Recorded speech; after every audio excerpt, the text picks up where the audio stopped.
But I was going over the 2002 case of Bradley versus United States. If your container is locked, then they can't search your car. What I do is I use what I would do if I was you. I would lock my glove box, I would lock my console, and then if they said, "Hey, I want to search your car," then I would actually say, "You can search my car." And I would give them permission to search my car, and then I would immediately revoke consent using the 2018 case of United States versus Williams. And then as soon as I revoke consent, they may say, "Well, we have reasonable articulable suspicion, and you're in a state that doesn't have medicinal or recreational." And they say, "We smell marijuana." And it's not supposed to be probable cause, but in your state, wherever that is, that doesn't sell medicinal or recreational, then they say they're going to search your car. But you've already given and revoked consent, but they say they have reasonable articulable suspicion. You say, "Okay, fine. So you're going to search my car against my permission." You're recording everything. If you have everything locked, then you don't have to open that glove box.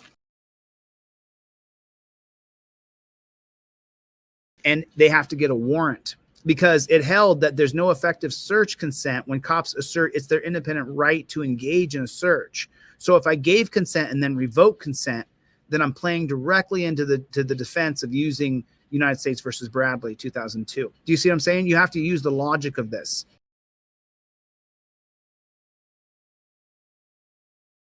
Because the exact holding is right there. There can be no effective search consent when cops assert it's their independent right to engage in a search. Now, everybody knows that a cop can just say he smells. So if you're in a state that doesn't sell medicinal or recreational, and they ask you, "Can I search your car?" then I would say, "Sure, you can search my car." And then as soon as they started to search, I would revoke consent.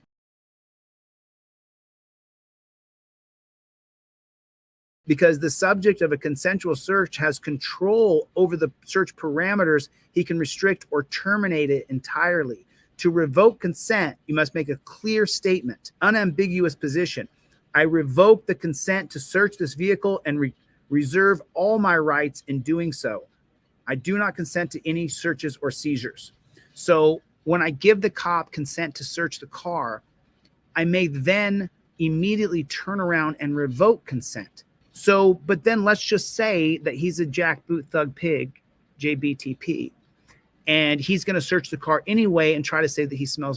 Well, okay, then he's going to do it anyway, right? Well, if you then have your compartments locked, then he would need a warrant to be able to search your car. And the exact holding that the Supreme Court said in United States versus Bradley is there can be no effective search consent when the cops assert it's their independent right to engage in a search.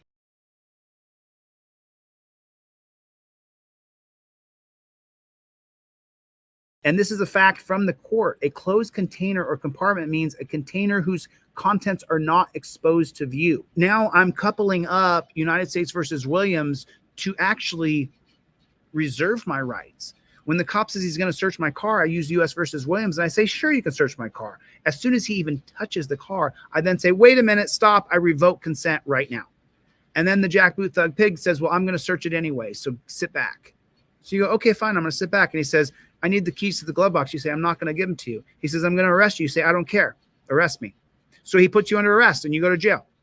But then when you go to court, you're going to say United States versus Bradley, first US versus Williams, I have on camera that he asked me to search my car and then I revoked consent to search my car. He said he was going to do it anyway. My glove box and my console are locked. And so now he enters into the US versus Bradley that says that there can be no effective search consent. So he asked me to search the car. I said yes, and then I revoked consent.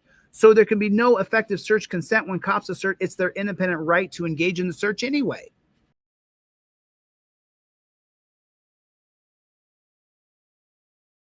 So do you see, by combining the two cases, I'm going to make it so that I first allowed him to search. I'm using my rights to offer my rights away. Then in the 2018 case of United States versus Williams, I can take those rights back by simply stating aloud, I've changed my mind. I revoke consent. I reserve my rights. Now he has to stop searching. If he decides he's going to search anyway, the exact holding of the court is that there can be no effective search consent if you're just going to say you get to search my car no matter what. I'm following the letter of the law here.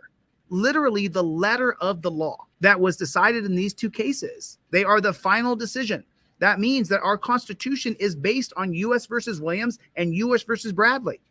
This is the current Constitution right there. You're reading the actual current Constitution. Just consider it like that. Now, I say that, but then every 40 to 60 years, every about Terry versus Ohio could fall, but every 50 or 60 years, when those old Supreme Court appointed personnel justices die, then the next Supreme Court comes in and overrules the bad holding.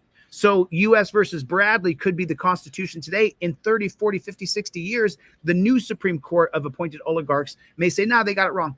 They're trying to overturn Matt versus Ohio right now. Everybody knows about Clarence Thomas. You've heard about Clarence Thomas, right? Clarence Thomas wants to wipe away the exclusionary rule, the fruit of the poisonous tree doctrine that we talk about on this channel all the time.